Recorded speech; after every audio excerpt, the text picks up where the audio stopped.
If you like this video, make sure to subscribe to Downfall Network for more cool content.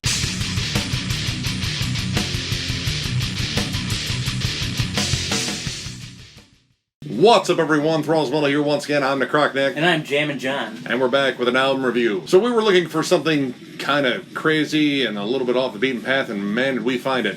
With Voidceremony's debut full-length, Entropic Reflections Continuum, Dimensional Unravel. That's a lot in the title. This came out on the 26th of June on 20 Bucks Spin. Again, this is their debut full length. They have 3 other EPs. They formed in 2013 in Ramona, California, and this is, as described at least on Encyclopedia Metalum, progressive black and death metal.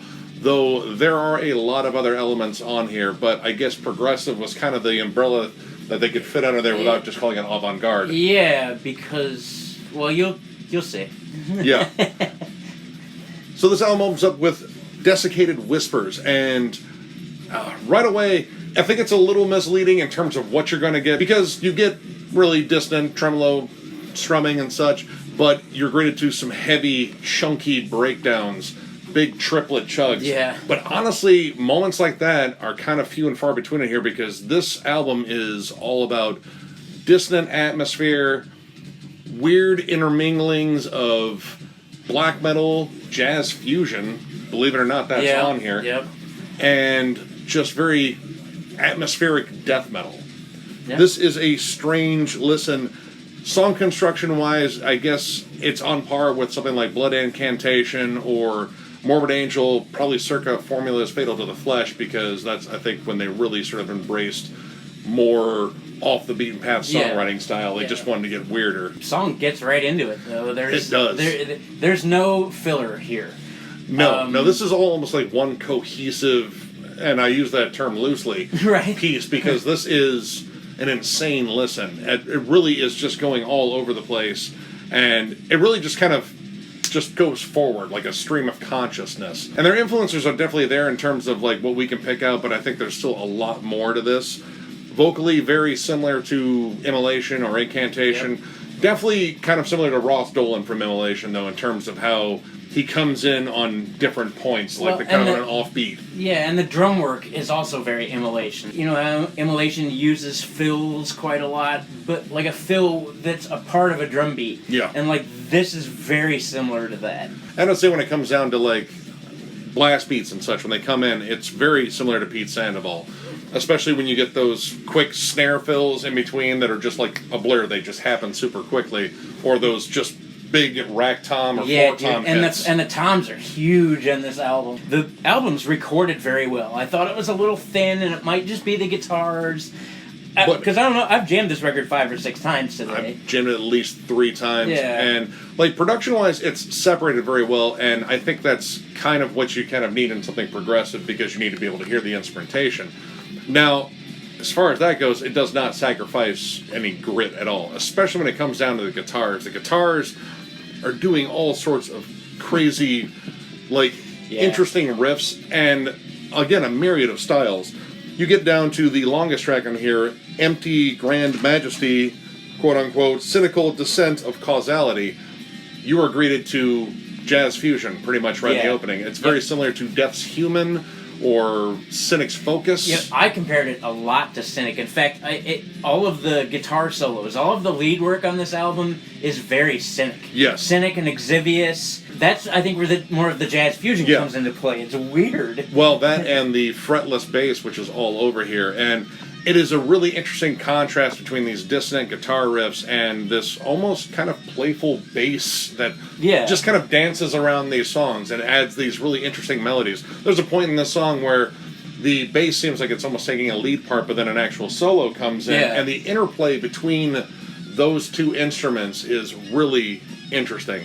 But again, it's this weird contrast between just brutal, dissonant, technical metal, and then almost this playful jazz fusion-y style, which led in really well from the track before it, Sacrosanct Delusions, with that little jazzy flourish at the end. Yeah, dude, so the last probably, 15, 20 seconds of this track are a drum solo. And again, that's where jazz fusion comes into play, because it's very well done. albeit it's not real long and there's not a whole lot going on there. What he does tackle and what he does land is really spot on. And it really leads into that next song in terms of that jazz fusion moment.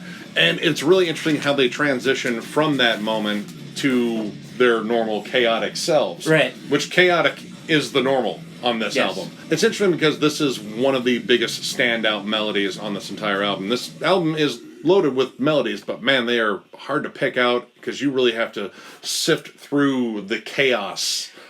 But this is distinct right away, and then you can hear it slowly kind of shift into madness, like it starts getting dissonant, and then boom, you're rolling into blast beats and cavernous howls, and it's just insane. So yeah, pretty much those interesting jazz fusion prog moments, and then you mix in pretty much Portal. So yeah, Cynic and Portal playing on the same bill, confusing the hell out of the audience. Well, and if Dysrhythmia was a prog band. Actually, yeah. Yep. It's avant-garde, it's not contemporary, you're not going to find verse-chorus structure in here. Yeah. Again, like kind of a stream of consciousness, like this was where the song was taking them, and they went down these insane paths. It's very dynamic, especially when these moments come up, and there are a lot of these big, brilliant moments in terms of just very unique approach to song structure. But it can get lost in just this blur of insanity. It's one of those things like you know it's chaotic, but in that chaos you start seeing patterns emerging. I felt like Charlie in that episode of Always Sunny in Philadelphia where he's trying to figure out the mail. That is like listening to this album. As far as the black metal moments, and black metal is part of this, it's mostly in the atmosphere. There are very few bands that could really compare it to. Like, it is very avant-garde, so a band like Blut aus Nord, or something when it's decidedly more brutal, something like Archgoat, I guess. Yeah. But there are moments in here that are completely loaded with hooks. The instrumental Binded to Unusual Existence, which that sounds like a day in the life of this band. Very straightforward as far as like this album goes. This is the most straightforward, very riffy. There's a lot of palm muted chugs on this one, but lots of cool lead play. And again, the lead play is very progressive. Like, none of this lead play really screams death metal or black metal. No, not at all. And that's what I like about it, too. That is such a weird inclusion for a thought overall that's very chaotic. Yeah. And I like, again, that contrast. There's even a part in here where the lead channel comes in and you're going to expect, like, another really cool solo, and it actually seems to contribute more to the melody. It actually brings in, you know, a really heavy tremolo riff that just kind of comes out of nowhere and just gives this one particular moment a lot of extra beef. And I kind of wish the guitars were that high in the mix overall, because they can get a little squealy, a little buzzy. And sometimes it's like walking into like a cloud of gnats with your mouth open. Leads very nicely into the next track, Abandoned Reality. This one, to me, I thought seemed a little bit more straightforward.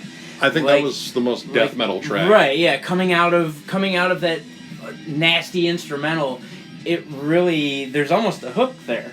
Like the opener riff into the verse. The hook is very maidenish, though. The one where they have the harmonies, it's shortly after the verse. And it's really hard to peg what's a verse or a chorus. There really aren't a lot of like chorus like refrains or anything like that. It's just this constant attack on the senses. I feel like overall this album was composed by a mad scientist and a necromancer at the same time, and they were both just blown out of their mind on PCP. Yeah. And this is what they came up with.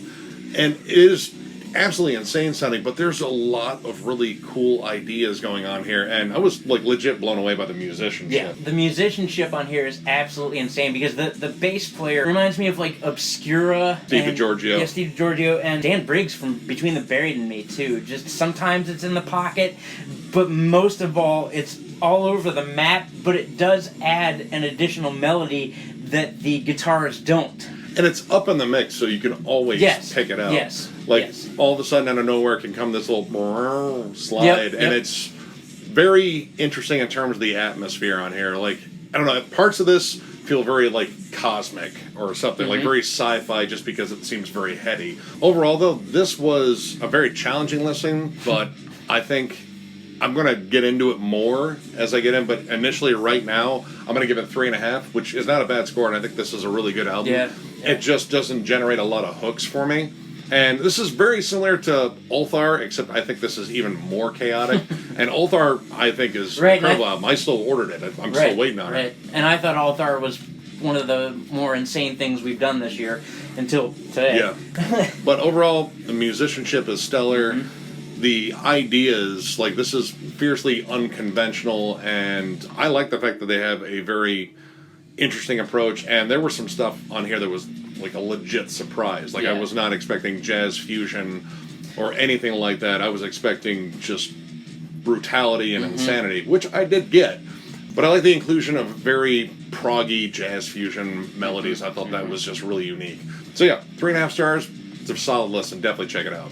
I also give it 3.5 stars. Again, I think more to branch off of what you said about music talent. Like, I really wasn't expecting there to be so many elements in something as chaotic as that was. Like, they covered a lot of avenues as far as a lot of styles of music were concerned. Yeah. It's like the classification that's on the line. It's like, I mean, progressive is a nice umbrella. Right, progressive is a nice umbrella when you're going to introduce, avant-garde chaos. I was really impressed, though. It does seem at a couple times or more where there's some unfinished thought processes going on here because of the way some songs end. It ends rather abruptly. Or starting and stopping very abruptly, too, which happens a lot. But, I mean, I was really impressed, and like I said, I've jammed it 5 or 6 times, mostly because I want to try to latch on to something to give it a more defined description. So, yeah, 3.5 stars. I'm really impressed. Once live shows come back, I really hope to see these guys. Yes.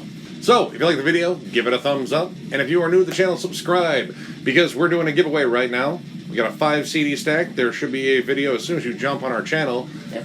Make sure to comment on that if you already haven't, and make sure to subscribe, of course, and share the video. But, yeah, that'll do it for us. Thank you for watching. Take care. Keep it metal.